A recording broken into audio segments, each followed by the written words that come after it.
I think public proposal is overrated. What are you doing, Scarecrow?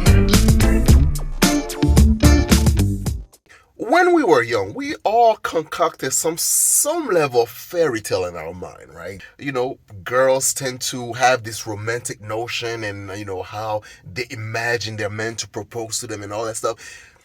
Us men, we sometimes try to meet those expectations and try to create like a long-lasting memory for the one that we actually love, for the one that we want to make our wives. And we try to create this scenario and we imagine this grandiose proposal where, we would just confess our love to her and how much that we want to make her happy for the rest of her life. And then she would just say yes as she pick up the ring and everybody would just applaud and would just live happily ever after. Unfortunately, it doesn't always turn out that way. And as I was scrolling to Beyonce's internet and I was just checking out some of this stuff on TikTok, and I come across some appalling videos. And I'm talking about like the type of thing like you see it is like it makes your heart ache. It's yeah. Let's check it out real quick. Let's check out some of these things.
See, being rejected is not fun.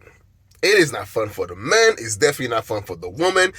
Being rejected sucks, right? However, I try to see both sides of the equation because on one end, some people don't like the public embarrassment that comes with public proposal. So then therefore, the girl might actually really like you, but the fact that she's now placed in a position where she has to say yes to you, otherwise she's the local cunt. In front of the whole school. The principal is here too. Okay. For instance, take this scenario where you are professing your love in a crowd full of young people. Do you know how horrible these little cunts can be? Now she's in a predicament and you are in a predicament, and then both of you guys are embarrassed while they're just laughing their asses off at your demise. God, young people suck. And it's understandable, so out of that shame and embarrassment, they would just like run off because they were not expecting it, they hate surprises, and they're not ready to be married, right?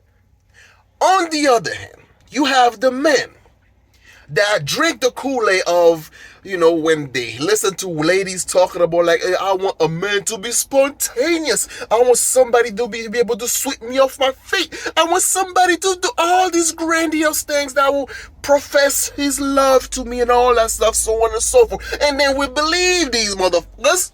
And then we think that, hey, what could be more grandiose than actually being able to propose to my girl in public, to show my love and affection for her, to make her believe, so she can see that I will do anything for her. I will swim to France. I will just embarrass myself in front of everybody. Until you realize that's not always how it works.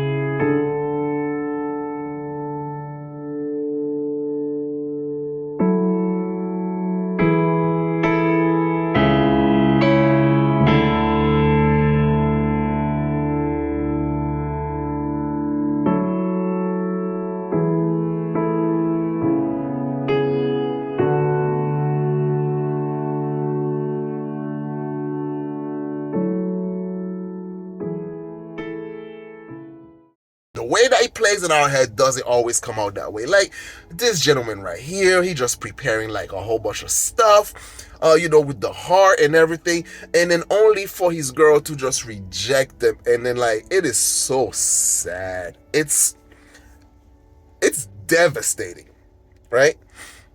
And I also came across one of them that was in a balloon, a hot air balloon, and proposed to his girl.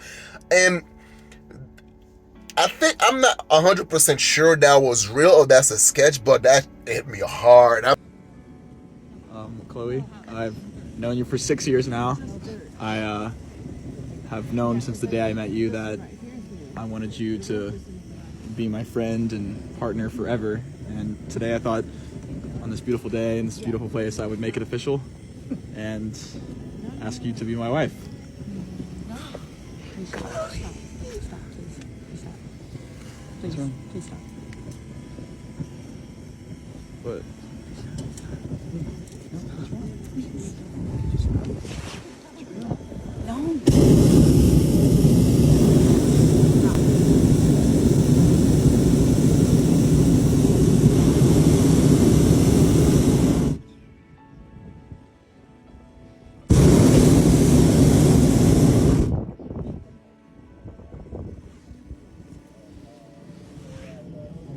Is that serious?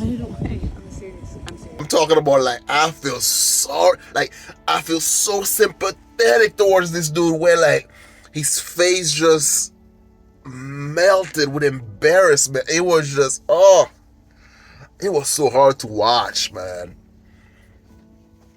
However, one thing that I kind of see, right, even though with both group there are some sympathy levied towards them, whether it's a man that try to propose towards girlfriend, long-time girlfriend, whatever, or the woman who got tired of waiting and actually proposed to the man in order to try to put that public.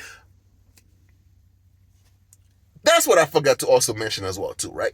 The second nature of the public proposal aspect comes from the public pressure that comes with it.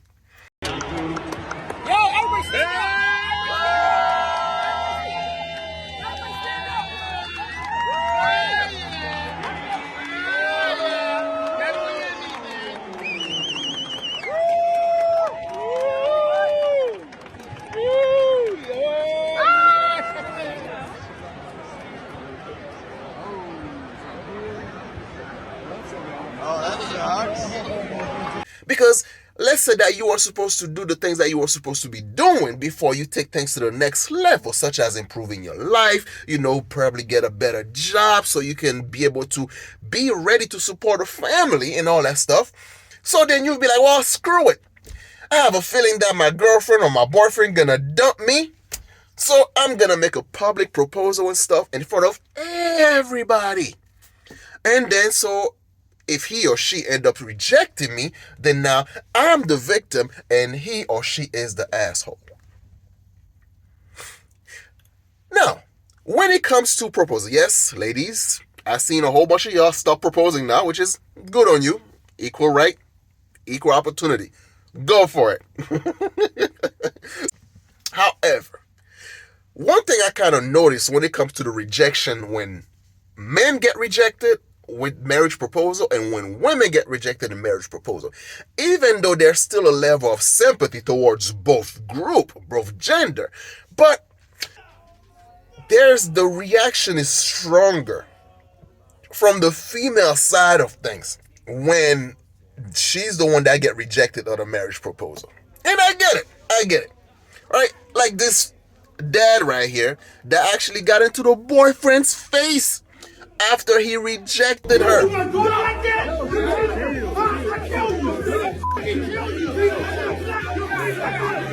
So the double standard is kind of obvious. It's kind of like, let's say you cheat on your girl, she get to smash your windows or slash your tires or stuff like that. But when she cheat on you, and then you kind of like, you can't really strangle the bitch. There are certain things that I think you don't need a whole public perception to express your love to the person that you want to spend the rest of your life with. Sometimes you can have more of a private ceremony, and I believe when that happens, it goes a lot smoother, and if it goes wrong, you keep the embarrassment to a minimum. You know what I'm saying? And I've seen some brilliant, I'm talking about like very, very awesome. He got her dad's permission 3 days before he died. Son, you got my permission as much as I can give it to you in the little short time I have left on this earth. I know you love Emily, and I know you'll take care of her. God bless you. And you have my blessing, son. I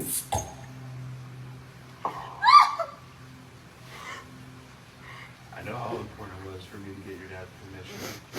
And we were able to get that just a few weeks ago. Will you marry me? Yes.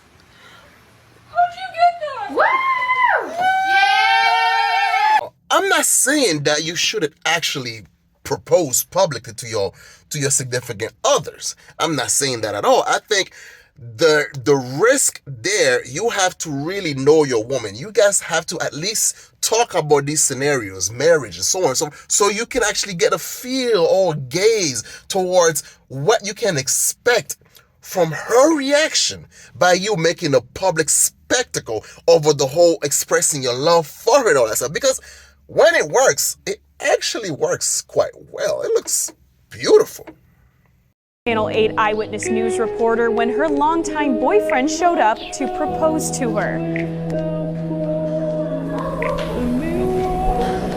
I love you. Will you marry me? Oh my God! This is so embarrassing. Oh my God. But it's when it doesn't work though. When it doesn't work, when the woman just run away from you, when she just like, oh, some of these videos are just, that is the thing that actually when I talk about the making of a supervillain, because men, a lot of time, we're not allowed to express our discomfort. We're not allowed to express our disappointment or our sadness or our hurt. So then what we became resentful. We bottled up all that anger inside, all that sadness inside, and we become this monster. And that's who make the perfect candidate for this whole red pill movement. Because these are the guys that realize they would never, and I mean never, ever, ever want to feel that way again. Ever want to be vulnerable again to that extent where they get that destroyed. So then they take the best part about themselves, which is the romantic side, the caring side, it's that beautiful soul. And then you just locked it away and you become this dude that just don't want to feel hurt, so you rather not feel anything at all. And then any other woman that was supposed to meet for you, that actually could see you, that would love you the way that you would want to be loved, and you will put that woman through hoops and hell and all that stuff because you don't ever want to feel vulnerable again. And I get it. Listen, being hurt is okay. Being outraged is okay. Being angry, it's okay. But what I'm trying to tell you guys is that romantic part about you, it's so freaking beautiful. Don't destroy it. If you get rid of that, the ability to be vulnerable towards another human being that would actually love and appreciate that about you, I guarantee you, dude, you're gonna be miserable. And no matter how much of money that you end up having, success is the best revenge or whatever, but if you hold on to that anger and that disappointment, no matter how much you climb up the corporate ladder, no matter how much money you make, you always gonna have that void that cannot be fulfilled, and you constantly gonna have to keep looking for things that would reinforce that anger, because if you let your guard down, some chick might come through and actually make you happy, actually make you feel scared and vulnerable, actually makes you feel like you want to take a chance at life, a chance at somebody. This aspect in life is freaking awesome. Once you get over that hump and then you find someone that you can share the rest of your life with, someone that loves you as much as you love them, bro, it is freaking awesome. But what say you? What do you guys think? Let me know down below in the comment section. So share, like, comment, and subscribe. And I'll see you guys next time. Peace. 2, 3. Card on your forehead, everybody. You know what? What the fuck does she have? This is so unfair. Alright. She doesn't have any. Will you be? Higher or low? Oh.